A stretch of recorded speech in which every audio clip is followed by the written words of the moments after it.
Hi, I'm Gretchen Burns Bergman, co-founder and executive director of A New Path. That stands for Parents for Addiction Treatment and Healing. I'm also the lead organizer of Moms Unite and the War on Drugs. It's a collaborative campaign across the country, 35 states represented and 6 countries. August 31st, Monday, is International Overdose Awareness Day. It's a day to acknowledge individual loss and family grief when a loved one died of accidental overdose.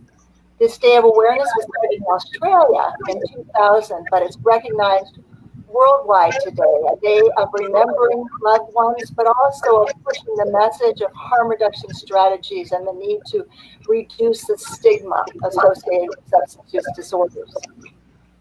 There's nothing more tragic than young lives being lost unnecessarily before they have the chance to reach their full potential. The grief experienced by parents and family members is heightened by a sense of frustration and rage that this loss could have been prevented. And yet we don't talk about overdose because of shame and stigma. I'm the mother of 2 sons who struggled for decades with heroin addiction. They are survivors of both overdose and a punitive criminal justice system. Our family is blessed that both of my sons are in long-term recovery and work with drug and alcohol and drug counselors. We advocate together for humane, sane policies that reduce the harm. But both of my sons have lost far too many friends to overdose. It's constant. And I know far too many mothers who have lost a beloved child. Today we have 3 mothers who are living my nightmare, our nightmare. Those of us who have kids who struggle with substance use disorders uh, are always worried on guard. And these 3 mothers did lose their children, lose a child to overdose. And I think that informs some of the wonderful advocacy work that they're doing today. So I have 3 mothers. Sean Norton, who lost her daughter Candace. She's the leader of GRASP, Grief Recovery After Substance Passing, the chapter in La Mesa, California. Not far from where I am. I'm in San Diego. And Patricia Rosen is the publisher of Sober World Magazine, and she lost her son Stephen to overdose. And we have Diane Carter-Glenn, a GRASP chapter leader in North Carolina. She's also part-time in Florida. These women, again, are living the nightmare, but they've taken their experience and are moving towards wonderful advocacy work. I'd like to ask each of you, if you will, to tell your painful story briefly, and then share how that informs the work that you're doing, the position that you're taking now. And I think I'll start with Patricia, who is the publisher of Sober World Magazine again. And if you'll just take a couple of minutes to tell us about you. Thank you, Gretchen.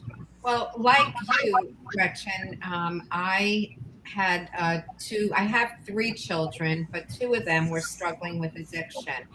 And my younger one was the one that we really had a lot of issues with. And my older son, who graduated college, and we never had a clue that he was actually using drugs. And when we found out, it was just a huge shock to us. And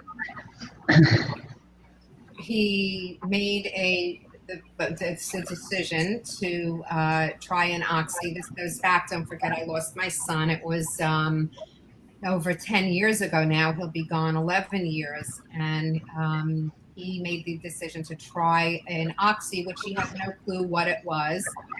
He was upset because he wanted to, when he graduated college, he was going to grad school, and he thought that the job offers would be pouring in.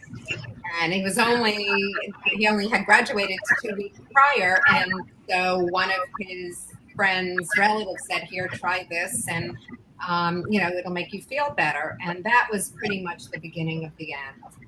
And it was very difficult. After Stephen overdosed, I decided that the stigma was terrible.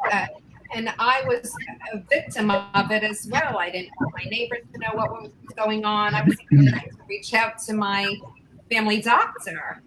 And I realized that I needed to try and make a change and educate families on what addiction is, and that we're not responsible for their addiction. So I started the Sober World, and I wanted to really educate families by introducing them to different articles written by clinicians and doctors and scientists, and to really see what addiction is.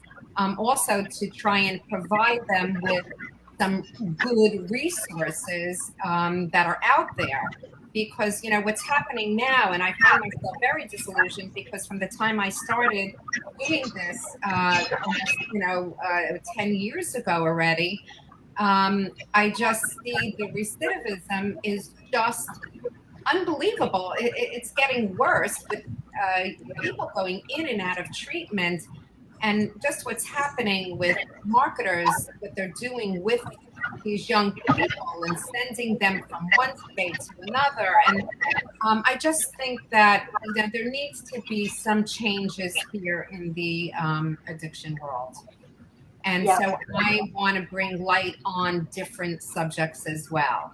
And as far as even the, incarceration, what's going on with, incarcerating young people that are doing drugs, I think that, some of our jails, if they would convert them into long-term treatment programs, but really provide the necessary care that they need with clinicians and, not make it punitive, but make it where they're getting help, I think that would make a huge difference.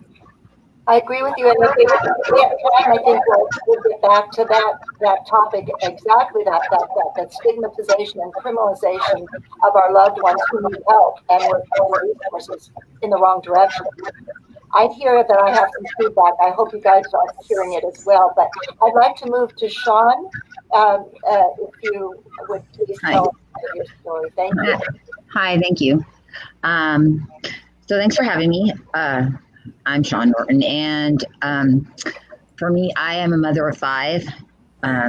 My oldest daughter, Candace, was much like me. She suffered with at 15, she started to have some bipolar type of issues, mental health issues, but she was an all-star softball player. She did travel ball. She had dreams and hopes of being a nurse. She loved her family, and what she found was that as soon as she started experimenting with drugs, it rapidly cycled into the criminal justice system. She was on probation for a long time, and at 18 years old, she was arrested, and the person she was with asked her to hide the drugs, and she ate the bags of methamphetamine, and as a result of that, she overdosed on methamphetamine. Since then, it's changed our family forever. And I've always said I want to be part of the solution rather than part of the problem, because I too am in long-term recovery. And so there was nowhere to turn for me. I mean, like, they had a Facebook page of support, but then I found GRASP, and it was a place for me to be around other mothers and family members and loved ones that I didn't feel so alone. And I found a new path that we're like trying to make changes, and it's changed my way of thinking to advocacy rather than just throwing everybody in prison or sitting in that. I've been a chapter leader of GRASP now for about 9 years. I try to do everything I can to make the changes to talk about the changes that we really need in Sorry, I don't feel very well this morning. Um, Today, I know that like since that time, my mother has overdosed on OxyContin. My cousin has overdosed on heroin. Mm. We didn't know about naloxone when my mom was prescribed OxyContin. So I want to speak out about that. You know, a lot of the 911 Good Samaritan law, the changes that need to be made. A lot of people still aren't talking about it. I don't know. Our family's been changed forever. And on August 31st, I want to stand up and I want to talk about sensible solutions. I want to say my daughter's name out loud. I want to say my mother's name out loud. I don't care how they passed. I love them. I miss them. I want to say Stephanie's name, my cousin's name. I want to know that it doesn't matter.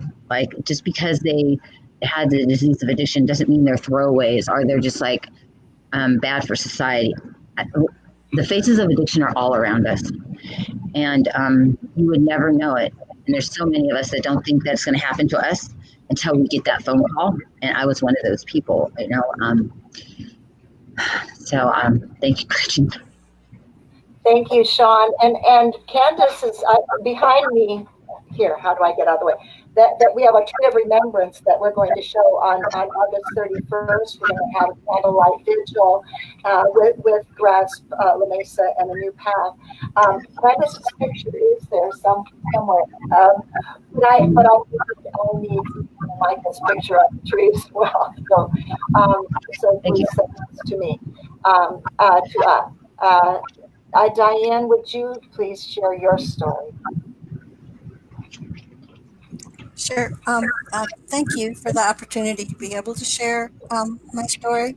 I was a single parent of 3 sons: Marcus, who's now a physician; John, who works in pharmaceuticals; and Michael, was a social worker, substance use counselor who worked with people who use drugs. Michael's my oldest son. He was pretty much a regular kid. He was in Beta Club, top 10% of his class. He had a genius IQ. He was an all-star pitcher and was really proud of his hat that was covered with all kinds of white stars. Every time he hit a home run, we would put a white star in his hat. He also struggled with substance use disorder for much of his adult life. He overdosed and died April 9th, 2012. He left me his cat, his 401k, his life insurance policy, and the memory of a promise I'd made to him during one of the many conversations that we had in the event of his death, that I would use his assets for change for people who were like him and struggled with substance use disorder. So a little about Michael. When he graduated from college, he moved to New York, where he'd heard there was a successful underground syringe exchange program. Michael, I'm fortunate that my son was really involved in harm reduction and was a really good teacher. He was one of the early pioneers in the harm reduction movement and was a well-known advocate for people who use drugs, and also my teacher. So I traveled to New York a lot and accompanied him as he works on the streets and fixed sites for about 12 years. I got to see firsthand what compassion, kindness, and love looked like through his eyes for the people he served.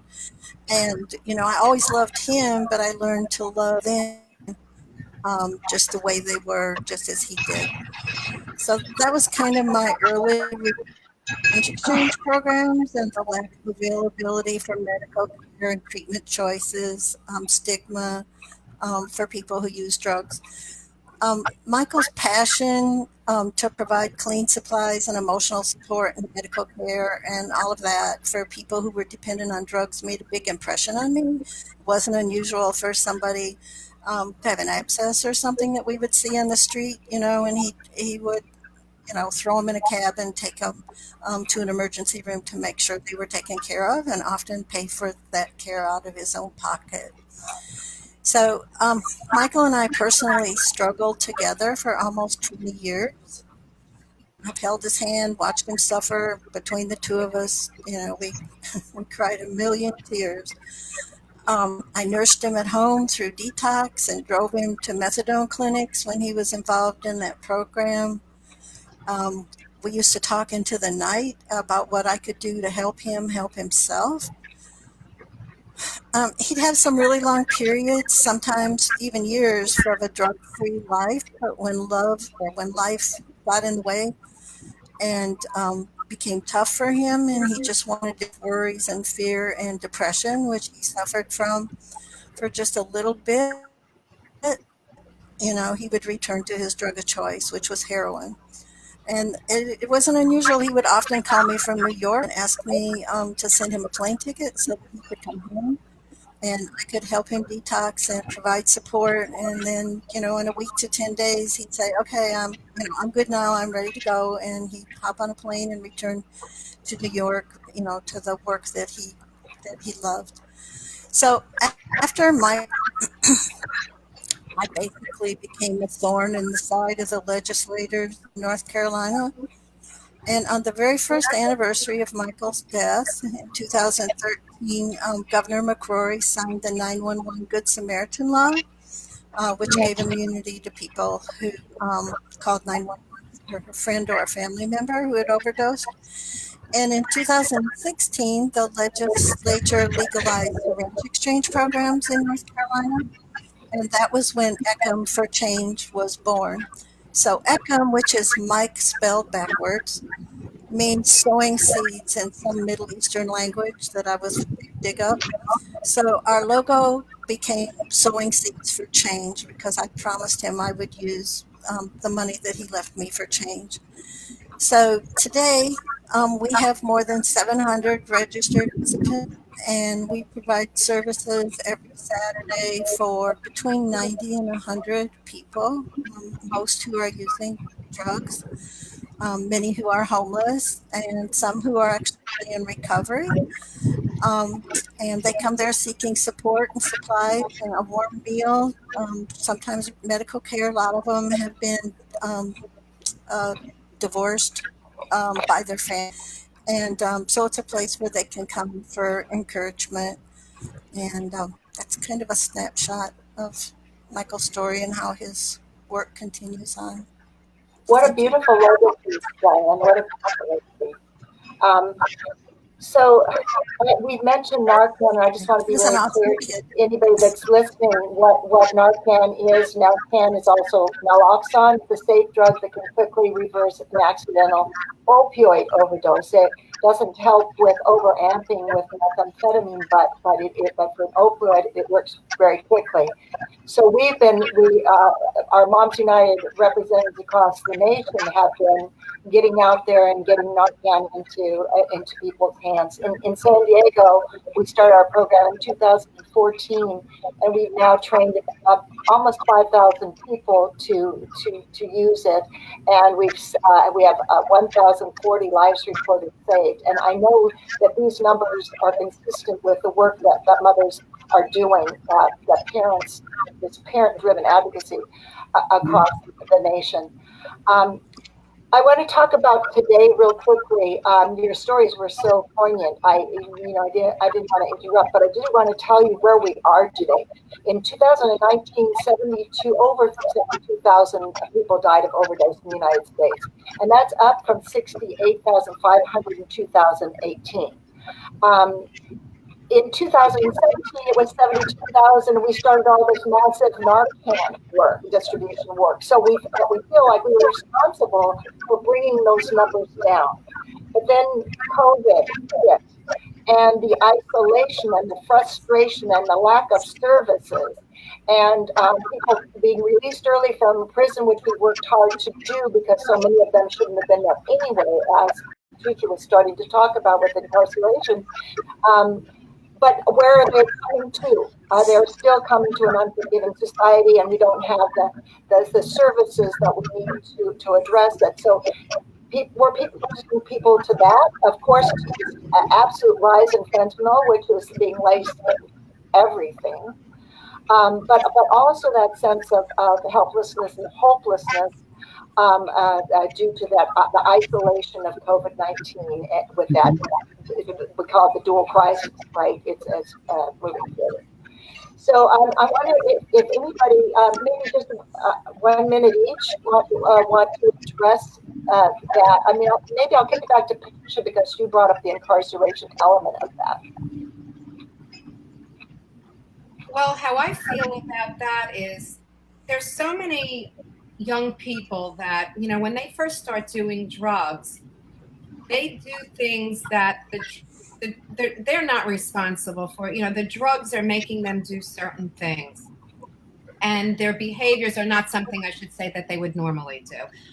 But for them to be arrested, let's say, for having a pill on them, and then they end up with a felony, when the time comes and they're well and they're doing well, then they have a felony and they can't get a job. They can't move into an apartment because people can see their records. And I just think that there needs to be changes where that's concerned, where after a certain amount of years to have it fall off or to be able to go in front of a judge. And I know, like, in some instances, I think if there's one felony that you can go in front of a judge, but it should be something that automatically comes off. If it's not, I can see if somebody committed murder or somebody committed rape, but for a non-violent crime and where drugs are concerned, I just think it's very unfair for young people to have this record go with them for the rest of their lives, because it really impedes their growth and it doesn't help them in the long run, because there's not a lot they can do having a felony on their record. So it's very frustrating for them to have to go through life like that. It's just, I think it's very unfair. Yeah, it's a lifelong label that really creates roadblocks to recovery, to sustaining recovery and successful integration into society and all the. I think I cut you off, Sean. Were you going to say something? Oh, I was going to say that I totally agree with that. Is that as soon as people they're arrested for like a small bag of drugs, it's a nonviolent offense, they get into recovery, and then they have these drug offenses. They can't get social services. They can't do the things that that normally would reward a person on a normal basis. And so what they end up doing is, like, then they'll get arrested, or they get on probation, they get a violation, then they're in jail with people and they're not getting help in there. They're not getting services in there. There's no meetings in there. There's no like program in there. There's no rehabilitation in there. And I could speak from like my own personal experiences. Until they sent me to treatment for a year, I was in the constant cycle of treatment centers or jail or short, and until I was in treatment, then I for a year they sent me to treatment. I wasn't able to have any long-term recovery and get out of the system. But even still, after 12 years of recovery, I still have these felonies on me that I can't be. I can't work with my daughter's school. I can't be a Girl Scout leader. I can't get certain jobs. I got to take my social work degree. I have to go before a board. It's just like some of those things you have to like really consider. Those things need to be changed a little bit. If it's nonviolent, I think that we need to really look at that and not push people so hard back into the system. I think it's a money-making thing too, though. And and what a great example. And if I could say something, they also need to reevaluate what's important and what's not, because I remember calling one time my son's probation officer because I thought he was doing drugs and I wanted to get him back into detox. And I thought that he could, I made the mistake of thinking that they're not your friends, but that you can trust them. And so I had called the probation officer. He came to the house and he said that he was going to, order him to treatment, which was a good thing. But then my son said, okay, he'll go, but he didn't want to go where the state was going to put him. I was willing to put him, because we had insurance, into a private facility. Do you know that he was in a private facility and that they actually came in to take him to jail to go to court for that offense, because they said he violated because he didn't go to where he went to a private.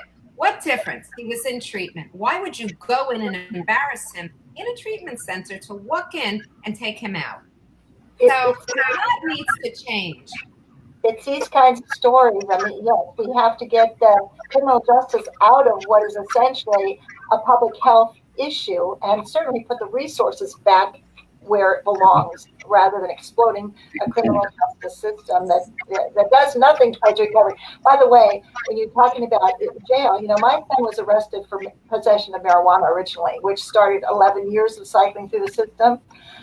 He actually learned to inject heroin behind bars. So this is the environment we're sending nonviolent offenders. And that's another thing. Wouldn't you think that the jails would be safe? How are these drugs getting in? Shouldn't they crack down on that? You're putting because they're using drugs and they're getting drugs in jail. So how insane is that? There's so much money to be made. That is the problem.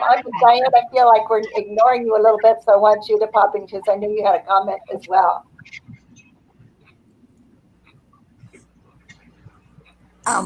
I agree with everything you're saying, and it's what I hear from the participants when they come out. But I think one of the biggest things that at least I'm trying to address here without much success is just the medical care that people get when they are incarcerated, because they're going through detox and they don't provide anything but an aspirin, and we have people that have asthma and are supposed to get 6 puffs a day and they'll only let them have 2, and so I think just the medical care that they're given after they're incarcerated is it's deplorable. It's awful.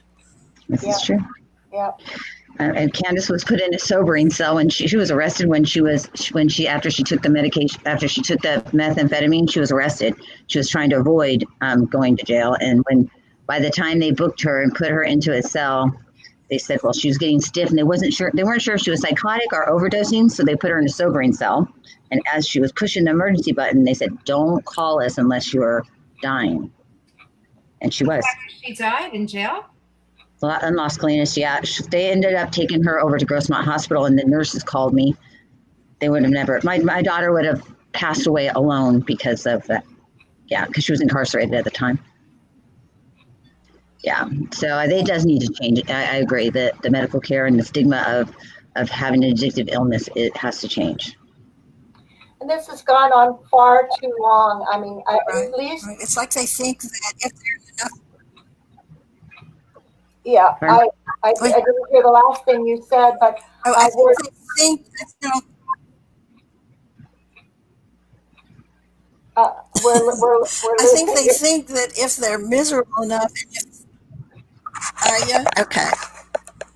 I think they think that if they're miserable enough and if they're in enough pain and discomfort there, they're not ever going to use again. But that's just the opposite is true. That's the old fallacy of let them hit bottom. And I became deeply involved because I was doing everything people were telling me to do, but I truly believed that bottom would be death for my child, my sons, both. And so that's when I really embraced all forms of harm reduction. We're promoting a true love, not tough love approach. That whole idea of codependency is not based on fact, science, anything, and yet we bought that parents were taught to pull away and do this tough love thing, when the opposite is what needs to happen here. They need help. They can't do it themselves, and especially navigating not only the murky waters of addiction, but of a criminal justice system that keeps exacerbating the problem, right? So they do need parent advocates to move them to a more sane. So I know that we all, harm reduction, just real briefly, is I would say that stop criminalizing them would be a form of harm reduction, a part of the most important form of harm reduction. There's syringe exchanges, safe consumption sites, methadone, medication-assisted treatment, and absolutely Narcan, 911, Good Samaritan policies. This is what we need to continue to promote. We're out of time, and I hate to be the last one to talk. So if there's anything burning that you guys that we haven't said that you wanted to say to wrap up, I yield to you. I would just like to ask you, Gretchen, is the Narcan required by all first responders throughout the country, or is it not required? Yes, first responders, paramedics, etc., have it. Hospitals have it. But when we started, we were saying mothers, family members are often the first responder. So we should have it in our medicine cabinet. It's safe. It does no harm. Right. And we can have EpiPens in our medicine cabinet, but we weren't allowed to have Narcan. Well, now we are in almost all states, and that's the great deal of the work we've been doing for the past 6-7 years. Is to make sure that we do have that. So if you have any questions about that, those of you that are listening, reach out to us and we'll help to connect you to having a kit. I wish I had one in my hand right now to show you, but I want to make a brief announcement that my article is going to be in the September issue of Sober World magazine. It's our current campaign, #TooManyMomsMourning, which encompasses not just overdose, but people dying to COVID, immigrants at the border whose mothers are ripped, or whose children are ripped from mothers. It has to do with the racist, what's going on with the race and the war, which is deeply connected to the drug war. So it's mothers around the world that are mourning, and we're urging them to take a step forward and reclaim their voices. Can I give them the website if they want to read other articles? Yes, yes, please. So if you'd like to read other articles, the website is www.thesoberworld.com. And of course, A New Path is www.anewpath.org. And Moms United is www.momsunited.net. And we also, Sean and I invite you, how come I can't figure out how to get away from the tree? We invite you to our candlelight vigil on Monday night at 7 p.m. Pacific time. It will be live streamed to Facebook, and I anticipate a small gathering of people wearing masks and socially distancing, but hopefully you'll all join us on Facebook from wherever you are. And there's a lot of other activities in and around International Overdose Awareness Day that you can just click on it and learn about International Overdose. They've got events throughout the globe. So thank you so much. I know that it takes courage. But I know that you also believe that, as I do, that it's important to take lemons and make it into lemonade. And you've created beautiful legacies for your children. They're not lost forever. They are remembered and honored forever. So thank you, and join us if you can for all our upcoming activities. Thank you. It's good meeting all of you. Same here. Thank you.